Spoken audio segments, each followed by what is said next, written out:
Bismillahirrahmanirrahim. So today we will cover chapter 6 of the textbook on sovereign currencies.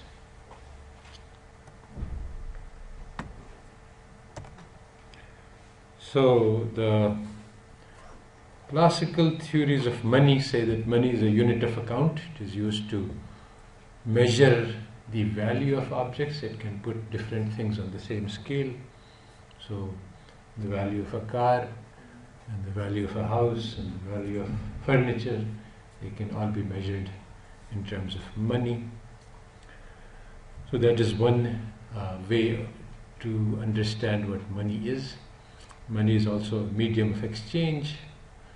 So I can trade things for money. That prevents us from the standard double coincidence of wants. If you want to do barter, then I must want what you have and you must want what I have, which is difficult to arrange. So it's better to have something which is in the middle. Money is also a store of value that I can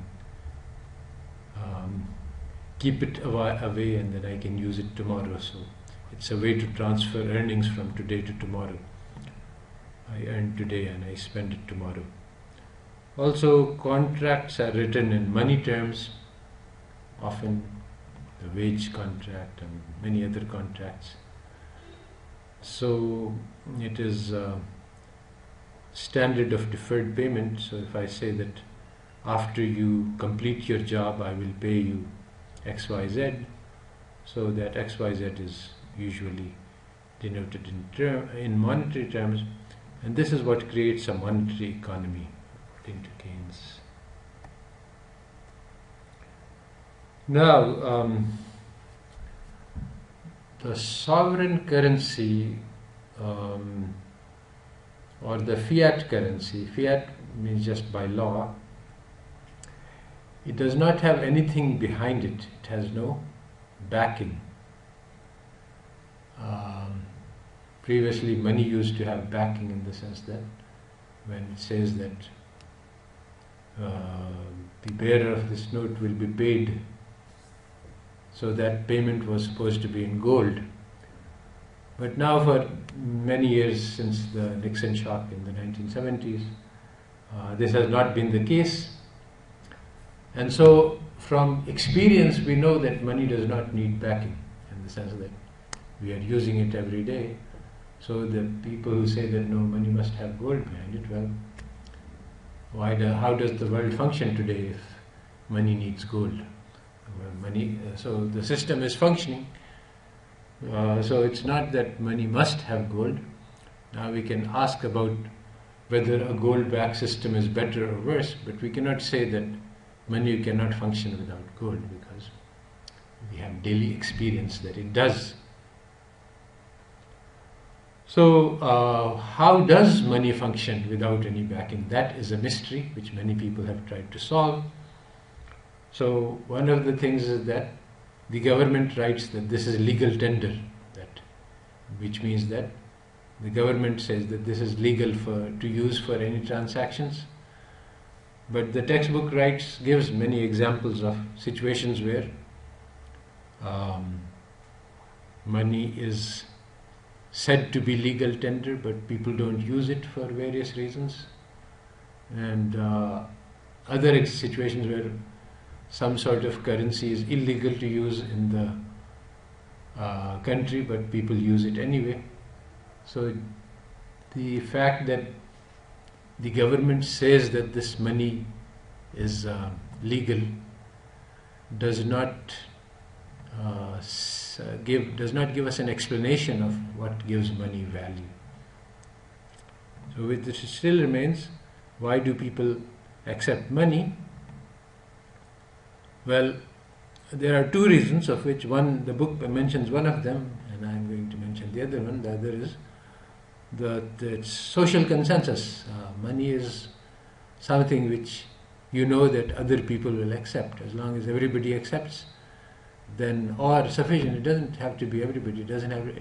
It's just that it's enough that you can use it for some purpose, and there are people who will accept it for some purpose. So it's social consensus. Here is the Bitcoin graph of values over the past years to 2016. So in 2016 it was pretty stable, it had a flat value in terms of dollar. In 2017 it varied from $2,000 to $20,000, 10 to 1. So it fluctuates a lot over a short period of time. The value of Bitcoin is determined by what we all believe it to be, and since this expectation is not anchored to any reality, it can fluctuate a lot. If everybody gets excited about Bitcoins, the value of Bitcoin shoots. If suddenly people become pessimistic, it can drop. But it remains that it has value, it doesn't drop to zero. So social consensus by itself, without any other particular use, generates value. Now the MMT answer, which is written in your textbook, is that the value of money is determined by taxes. Because we must pay taxes, and the taxes must be paid in money, therefore money is of value. Now, as long as money is of value to people who have to pay taxes, then other people can also use it, because we know that there is someone who will accept it. As long as there is someone who is accepted, so the money has value. Now, the second thing that is an important insight of the MMT is that the government creates money by spending it into existence. That is, we pay salaries, that gives people money, and that money is then used to pay taxes. So when the money is paid back to the government, the money is issued by the government as an IOU, a promise to pay. When it's paid back, then the money is destroyed, it's extinguished, goes out of existence. So money comes into existence when government spends it, not because government earns it. You see, the standard story is that the government needs money in order to spend it. So the standard story, which everybody knows and believes, is that first the government must earn money by taxing people, and when it has money, then it will spend it. But actually MMT says that the opposite is true. Money comes into existence when the government spends it, and it goes out of existence when the government taxes it. And if the government doesn't spend any money, then because it's sovereign currency, there will be no money. So there will be nobody to tax. So spending creates money, which creates the ability to tax people.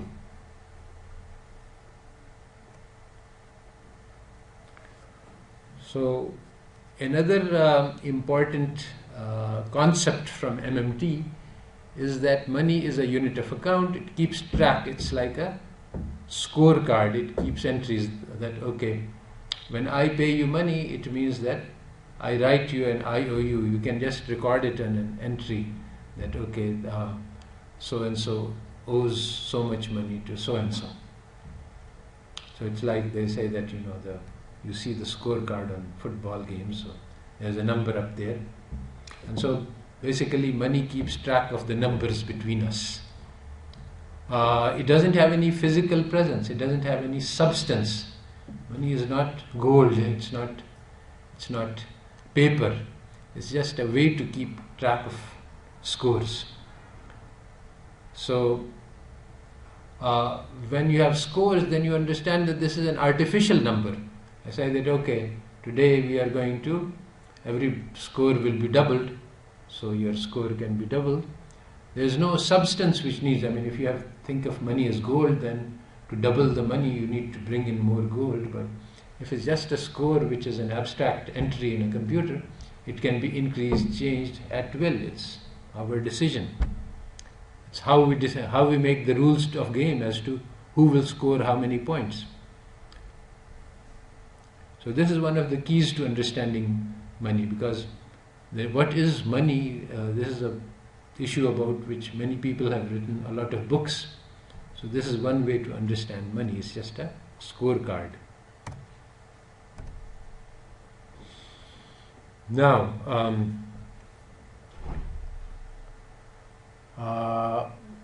one important thing to understand about money is the concept of fixed versus floating exchange rates and the gold standard. So I hope that you have seen my lectures on the gold standard. So in the gold era, which was basically pre-World War One, and it only existed for a brief period of time, maximum about 50 years. People think, this is a standard story, that gold standard is something which goes back to the ancient times and money has been gold, but this is not true. Gold standard only existed for a very short amount of time, between basically 1880 and 1920. So in the gold standard, it's very simple. Currencies are supposed to be equivalent to a certain amount of gold. The bank promises to pay a fixed amount of gold in exchange for currency. Now once you have that, then the exchange rate is automatically fixed, because you're trading basically in gold. The dollar and the franc and the Deutschmark, they are all equivalent to a certain amount of gold, and then the exchange rate will be determined by the amount of gold. Of course, one thing that was well known to everybody is that the government did not all have the same amount of gold as it did the dollars in circulation. That's also the meaning of fractional reserve. The government may have about 20% of the gold and issue $5 for every $1 of gold it has, because very few people come in and ask for gold, and the government can actually prohibit, and in many cases it did. If you don't have sufficient gold, then domestic transactions, people were not allowed to get gold from the government. Only foreigners who had the currency could get gold, because basically within a country, the authority of the government is enough. If the government says that this dollar is worth so many ounces of gold, then that's enough. You don't actually have to test it. And within the government, within a particular state. But now if you take a dollar and buy something from the outside, then from the outside your state, the authority of the government does not hold, and the dollar is not also in use for trading. So for the foreigner, he wants to replace it with gold, then he can use the gold in his own country. So this is fine as long as trade is balanced, but when trade becomes imbalanced, then some people end up holding currency and some people end up holding goods, and so those with excess currency will exchange it for gold. So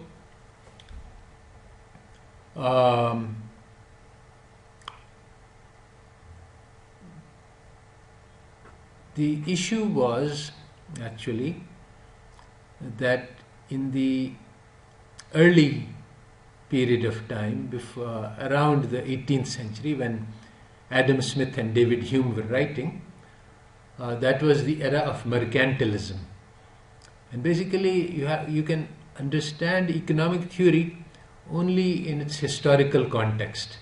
And so when you take the historical context out, then you can't understand what economic theories are. So you will read discussions of mercantilism in economic history, but you will not be able to understand it, because it has to do with the politics of that time.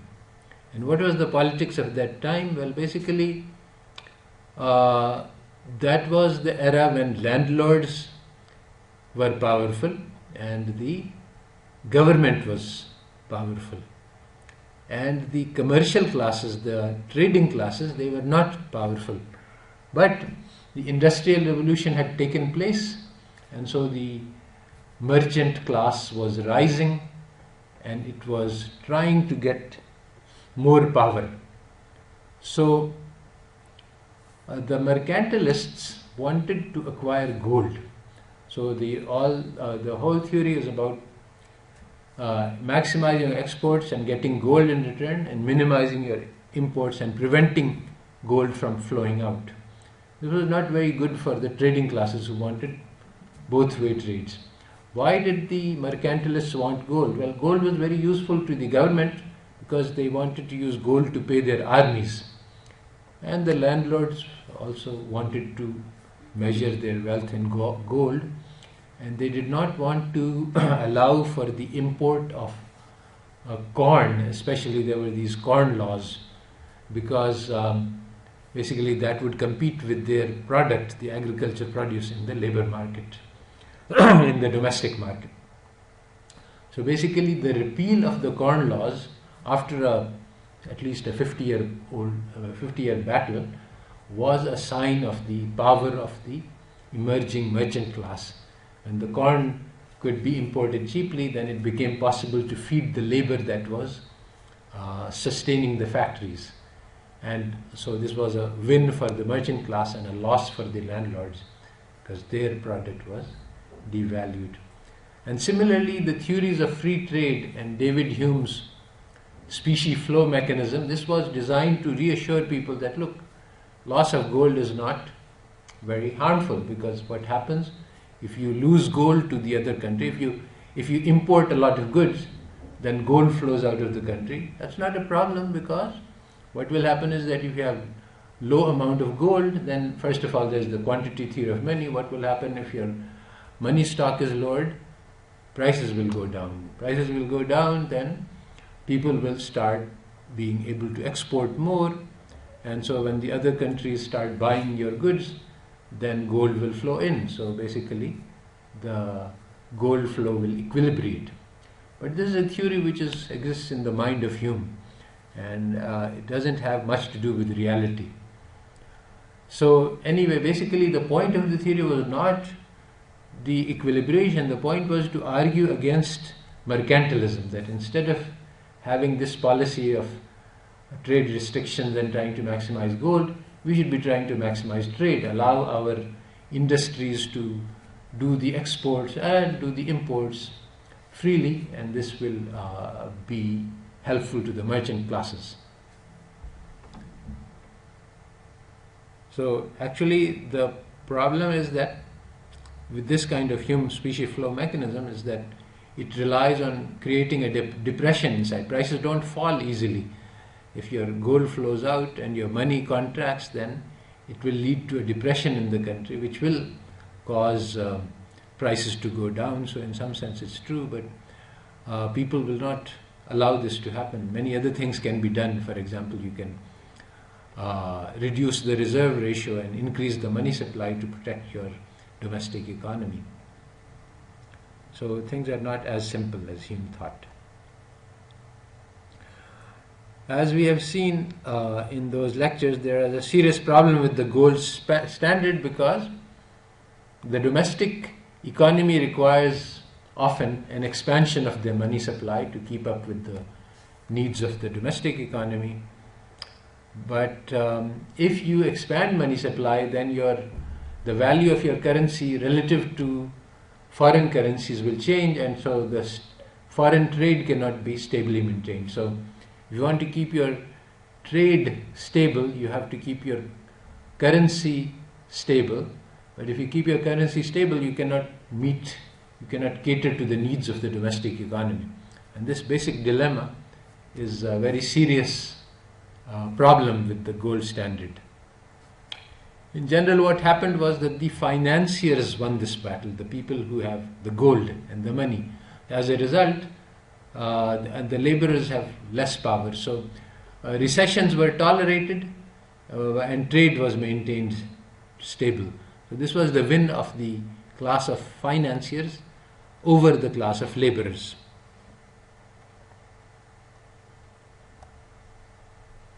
But when the World War I happened, it depleted the gold standards, and it was impossible to follow the gold standards. So countries went off the gold standard, and then attempts were made to restore the gold standard, but they did not succeed, and World War II broke out. So in 1944, the Bretton Woods Conference was held. This was the last year of the World War II, but World War II was still raging. And it was clear that the gold standard would not be a viable standard after the war. So people got together and tried to figure out what the new global trading system would be. One very important thing to understand is that there is no natural trading system. That every system for international trade is artificial. It is according to rules that we make. Keynes made a proposal which was very symmetric and fair and just. Basically, his proposal was based on the idea of the Bancor, which would be a new international currency. It would have the backing of all currencies according to their share in the world trading system.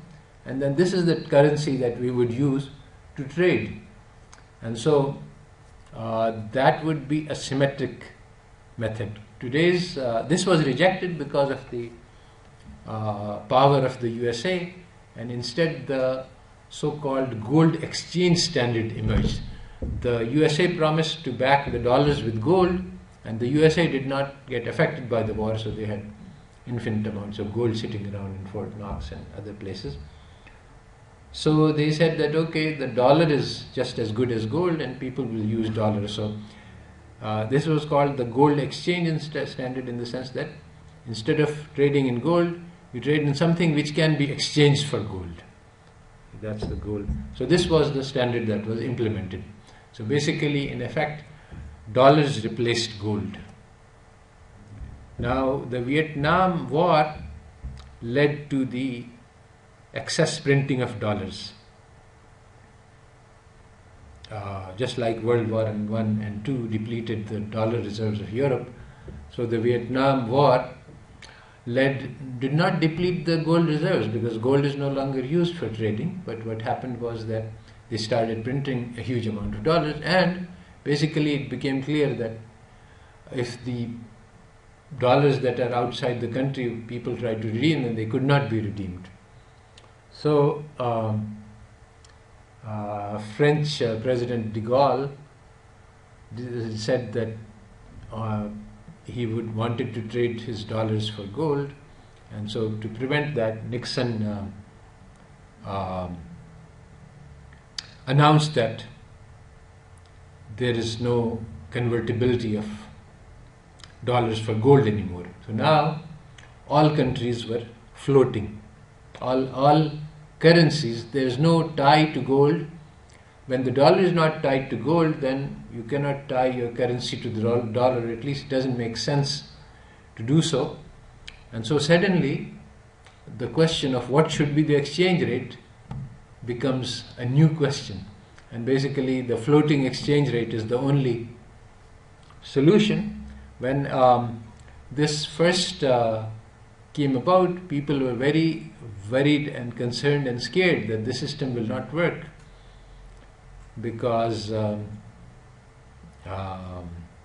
people expected correctly that there would be a lot of fluctuations in the exchange rate.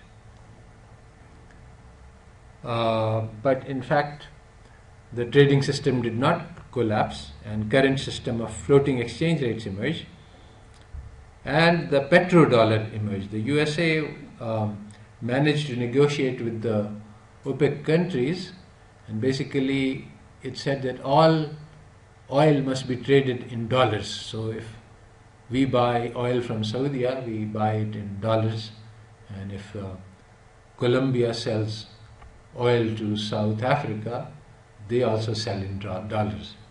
So once this is true, then basically dollar becomes just like taxes ensure the value of currency. So once it is dollar must be used to buy oil and everybody needs oil, then the value of dollar is assured, and that's why it's called the petrodollar.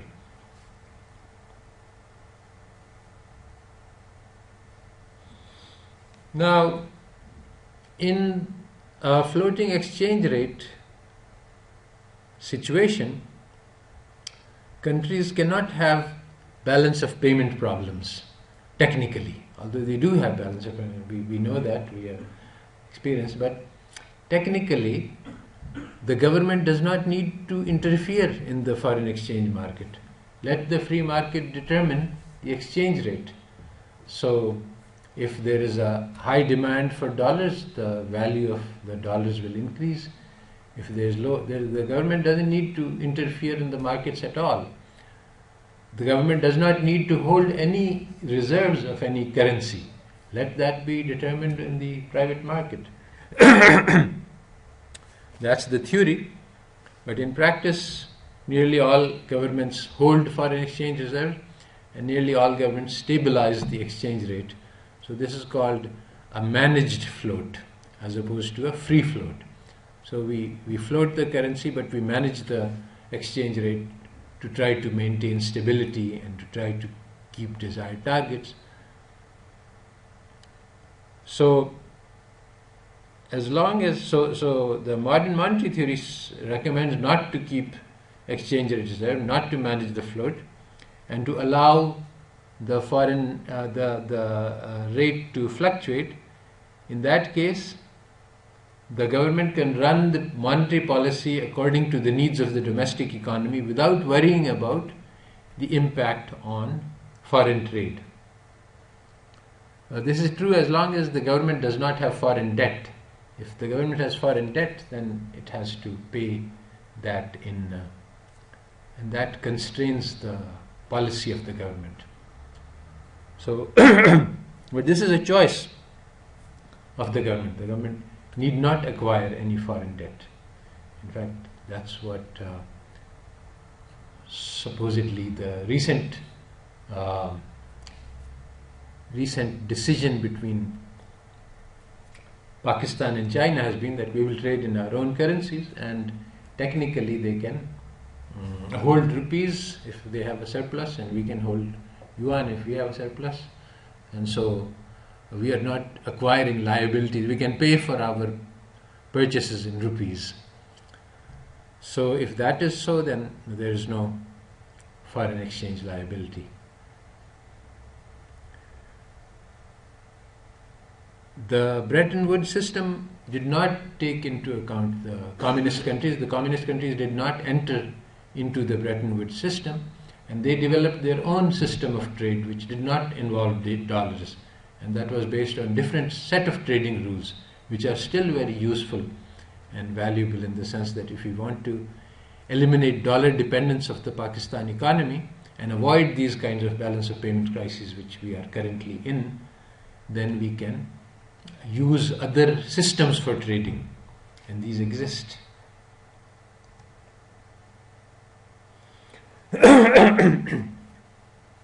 So we come back to the main question of this chapter: what makes money acceptable? And the MMT answers that it is taxes or anything else where the money, which makes the money useful. So if you can buy from goods from the utility stores of the government, that also makes money useful, and that will also create value for money. And in addition, there is social consensus. This is not in the text, but basically Bitcoin shows that that is also a way that creates value. Of course, these are interrelated in the sense that once money is useful for taxes and a lot of people use it, then there will be social consensus that, okay, I can always give money to so and so who needs it and get the value for it. So money is useful. So having some backup, you don't have to have some place where money can be spent, where there are some people who will accept that money in return for whatever products they have. That's enough to create social consensus on the value of money. In the US, there used to be private currencies. So, for example, Rothschild issues a check saying that I will pay $1,000 to the bearer of this note. Then people could say that, okay, Rothschild is rich, he will honor this promise. and so they can use this note and they can trade this note. And so basically, according to this, anybody can create money. I can create money. I can say, Asad Zaman will pay 100 rupees or 1 box of chocolates to the bearer of this currency. So people can trade this note as long as everybody believes that what is written on the note is true. So if somebody is famous and well known to be rich and reliable, then his currency can circulate. So anybody can create money. The problem is getting people to accept it. If people trust and accept, then you can create currency. But the banking system as a whole issues checks and accepts checks. And this is a kind of a banking currency, which checks are a form of created currency, which the banking system as a whole promises to honor. So it is just a promise. There is no money behind it. So basically what I want to explain is how does the fractional reserve banking system work, very briefly. Your next lecture is about that. In fact, I've asked you to do some readings, and we will have a discussion in class. So it's going to be an inverted classroom next time. So the standard theory which everybody is told, if you go to Qaid-e-Azam, people will be studying this theory. Banks are intermediaries, so people deposit excess money, and then the bank takes this money and gives it to people who need the money. So borrowers. So there are people who have more money that they can use, they put the money in the banks, and there are people who have less money than they can use, and the banks takes their money. So the banks are in the middle of this transaction. This theory is completely wrong. It doesn't happen like that. Actually, when someone comes to the bank and says, I want to borrow 1 million rupees, what the bank does, it creates an account and puts in electronically that so-and-so, Mr. Dawood has an account with 1 million rupees in it. That's like money now just came into existence because the bank wrote it down in the account. The bank did not take out anybody else's money and put it into that account. It didn't get any money from anybody.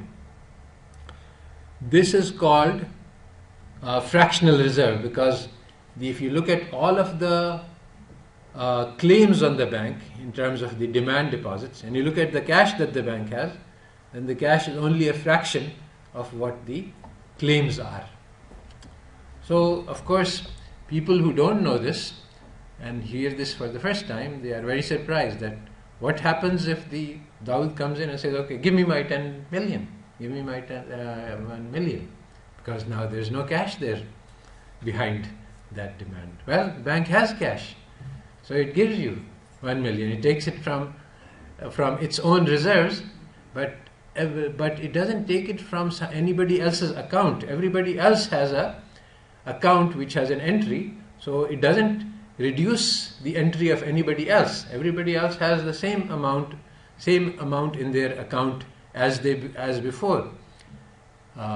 So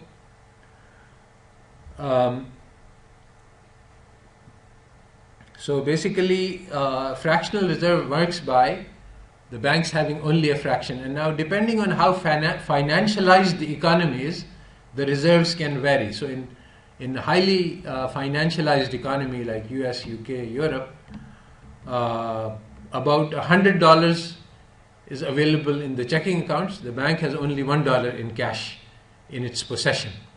So $99 of currency has been created by the bank. In Pakistan, Pakistan is very much less financialized. So if there's $100 in account, there's about $66 rupees present in the banks. So only 1/3 of money is being created. We have much more cash. So the question still remains, how do banks handle cash withdrawals, because they don't have all the cash? Well, the basic thing is that most people don't withdraw cash.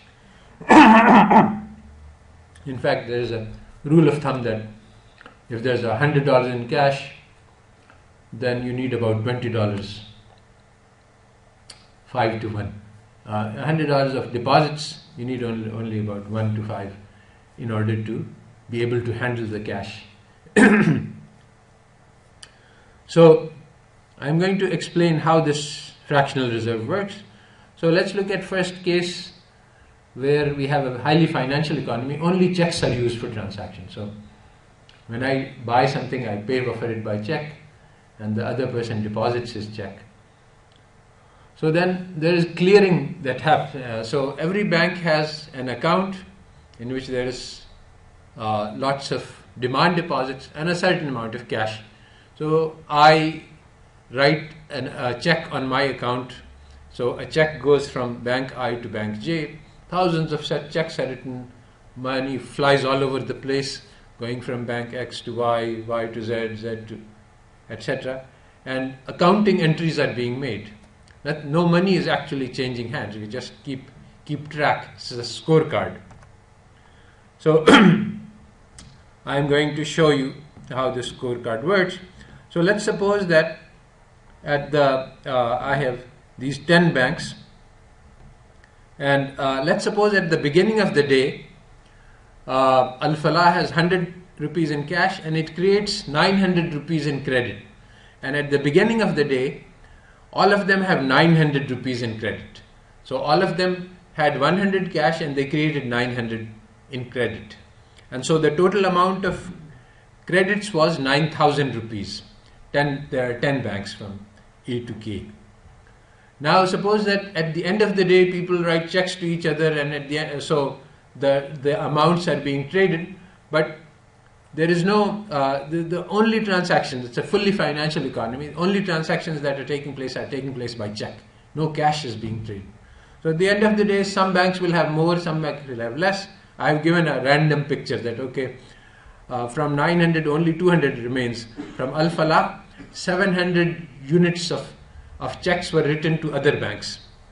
Barakah went from 900 to 1500. It gained some, and so on. Some people lost, some people gained. Overall, the total credit is still at 9,000, just like it was. So now there is a state bank reserve requirement that if you have a certain amount of credits, you must have 10% cash. I think it's 20% in Pakistan, and it's 5% in some other countries, and it's 1% in other countries. So the reserve requirement varies. But let's suppose it's 10%. So now Al Falah is good because it doesn't have, it has reserves ratio at 50%, but Barakah is not good because it needs 150 cash and it only has 100. So it has 7% reserve. So it needs to borrow 3% or 50 rupees. So, well, it can go to Barakah and it can say that, look, you have 100 and you only need 20, you can lend me 30. You can lend me 80 of your. And this is called interbank borrowing. So at the end of the day, interbank borrowing takes place to make sure that every bank satisfies the 10% requirement. And the interbank borrowing takes place at KIBOR, Karachi Interbank Borrowing Rates. There is similarly the London Interbank Borrowing Rate, LIBOR, which is used for international global banks.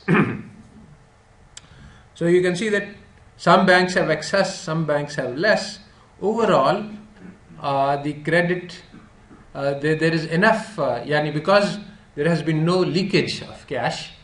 So the total amount of cash is still 10% of total amount of credit. So if the banks borrow between themselves, they will be able to ensure that everyone still has 10% of cash in relation to credit. And it is always true that the banks lend to private sector at a higher interest rate than what they do than the interbank borrowing rate.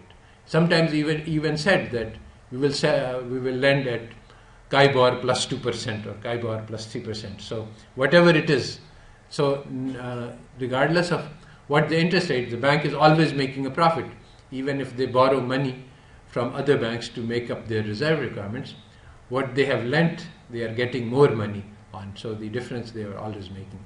And they don't always have to lend.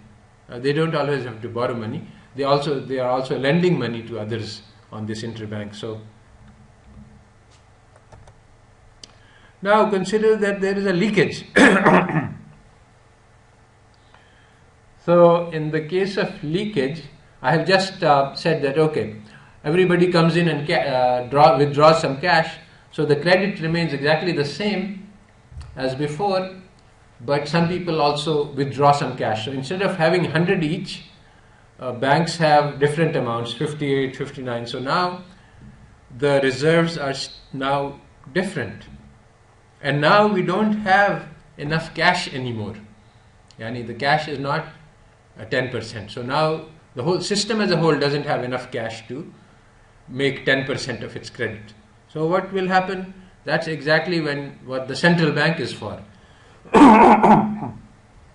Now the central bank is obligated to loan the banks, and this is the overnight discount rate, because this happens on a daily basis.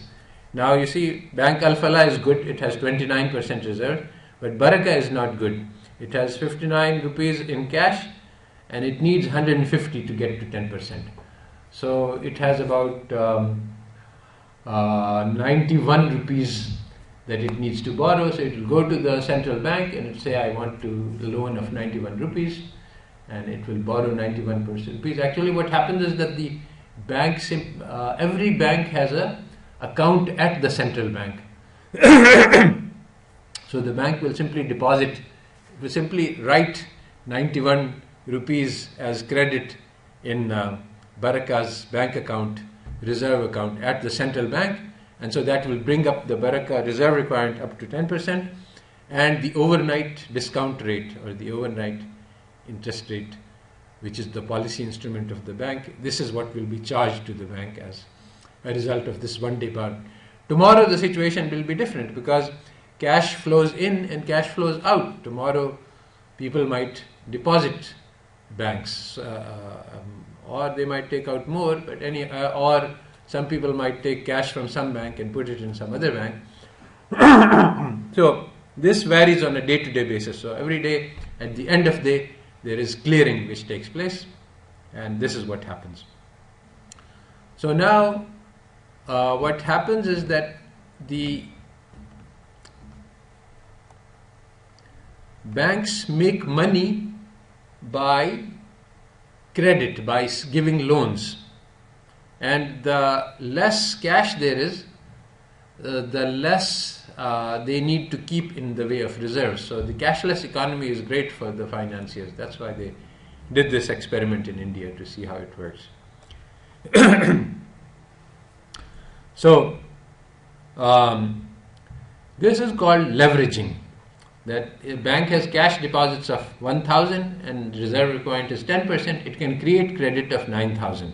There is no cost of creation of credit, so it just writes an electronic entry and it makes money on the interest. So at the end of the day, this is a great, very profitable business.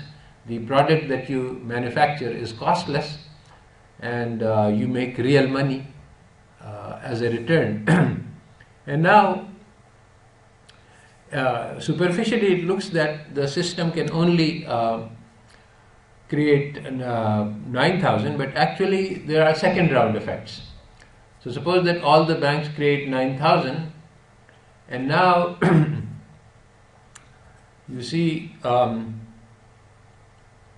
if a bank creates credit and that the person who has that credit takes a check and deposits in some other bank, that deposit is treated as cash, because every bank, when you write a check, it promises to pay cash for that check.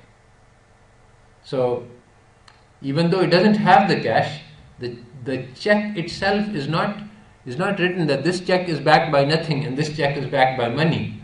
All checks are the same. All checks are supposed to be backed by money. The bank will pay money. If necessary, it will borrow from the central bank to pay money, but it guarantees that every check that you write is backed by money. So once this check is deposited in another bank, it's get treated as cash, which means that you can generate a second round of money and you can keep on generating money. So banks can create any amount of credit if they do it in a coordinated way. All of them do it together and they trade with each other. So the banks manufacture credit at zero cost, they earn interest, but they can create credit only when someone wants a loan. And they benefit only when the loan is repaid. So it's not just that they want to give loans. So every day you receive a telephone call on your phone, okay, sir, we have a loan for you, or madam, we have a loan for you, would you like to borrow some money from us? Right, that's very easy because money is free for them. It's not that they have accumulated deposits and now they have excess money sitting. They can create money at zero cost. As long as you are willing to borrow it, they can create it and lend it to you. So it's in the interest of banks to maximize lending, to create a consumer culture, to give you credit cards where you borrow from the banks. So how do you encourage people to borrow? Well, that is what austerity is. Tight monetary policy. Make sure that there is insufficient money in the economy for all people to use. And when there is tight monetary policy, then the financial sector will benefit, the real economy will suffer. Alright, so this is basically the lecture based on the text.